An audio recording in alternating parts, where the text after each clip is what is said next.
everybody, in this video we're going to talk about the considerations that you should be thinking about before buying a used machine. Matho, how the hell are you, mate? Good, mate. And yourself? Hell on fire, mate. My goal is to get you to smile on one of these videos and have some fun with you. It's not my go, mate. It's not my go.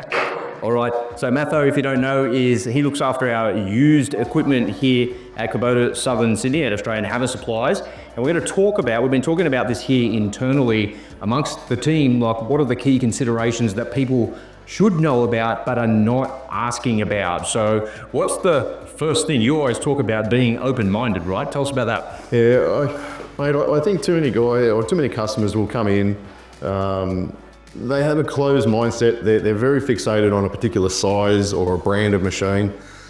Maybe it's not the right solution for them. Do you think that that's because they're influenced by other people about, hey, I'm thinking about buying an excavator, then what you should get A, B, or C? Is that the reason? 100%. Sometimes the advice comes from well-meaning people. I like to call them the circle of knowledge, the guys at the pub that will sit there and say, you need a 5-tonner, it's the only thing you can buy.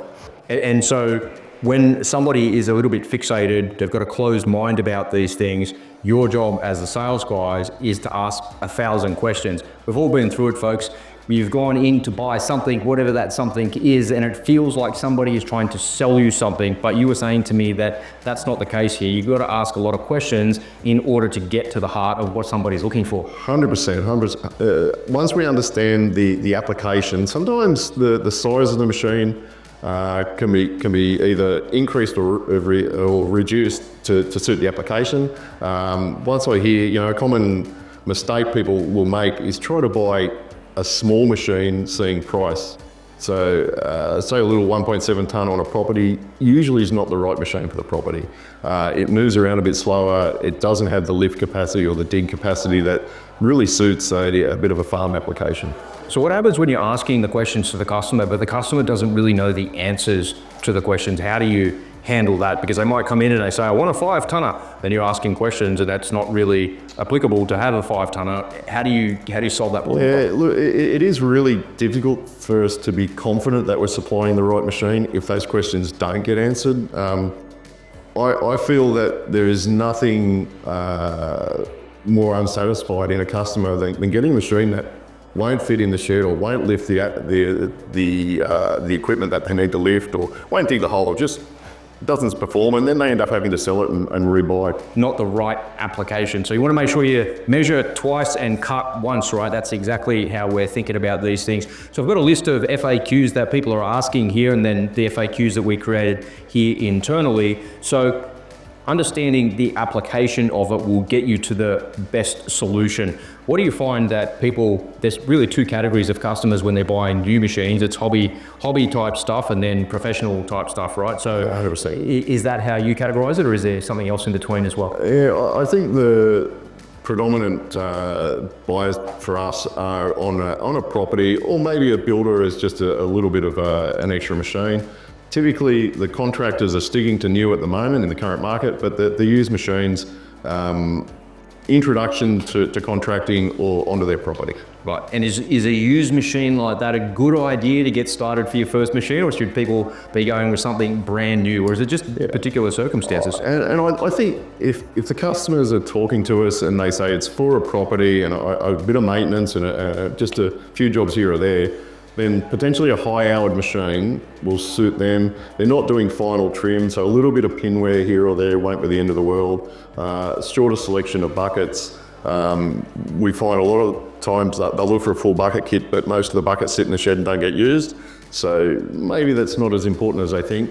Whereas if you're looking to contract with it, you are looking for the bucket kit because you don't know exactly where you're going to go to the contract. Yep. And lower hours because you are going to put those hours on it. So you'll be churning through, a property might do 200 or 300 hours in a year and a contractor might do. All right, the next one on the list is service history. So somebody's coming in to buy a second-hand machine. What happens if it doesn't have a service history?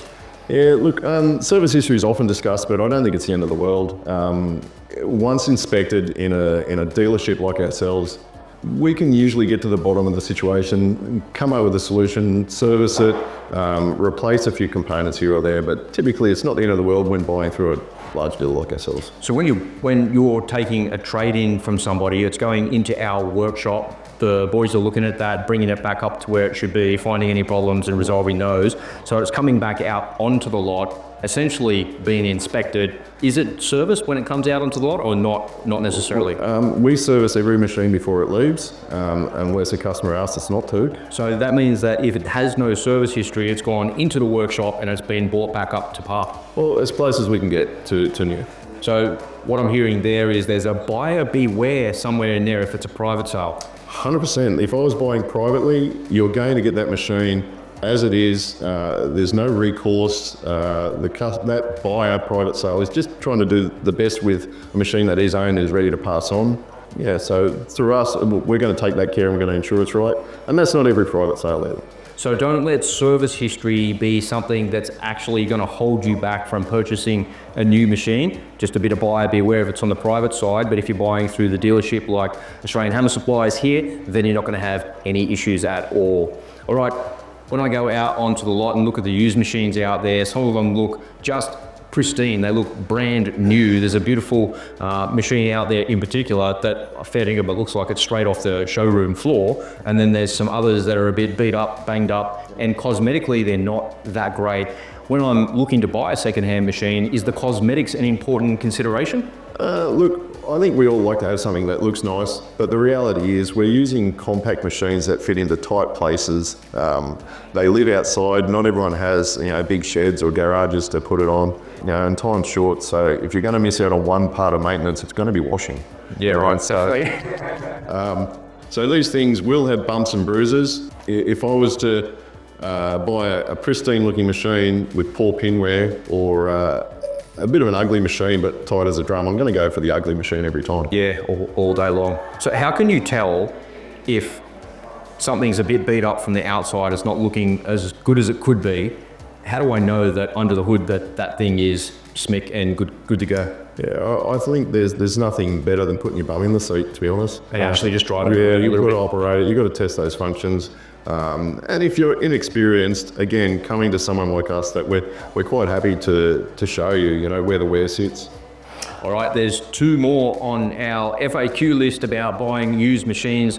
The second last one is about attachments. So customers are coming to buy a used machine and they want to have a given attachment, but they don't necessarily want a new version of that attachment. There's not much of a second-hand market for those things, is there? No, unfortunately, for most attachments, they might outlive 2 or 3 machines. So finding them is, there's a small percentage of the market that the customers own them in the first place from you, and then getting them at the time when they're ready to sell, it's such a small market.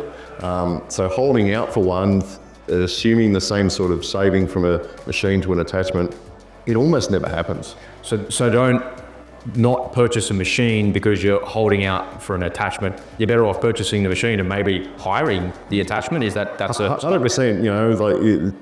You've got to decide how much use you get for that attachment. So sometimes you'll buy a new one.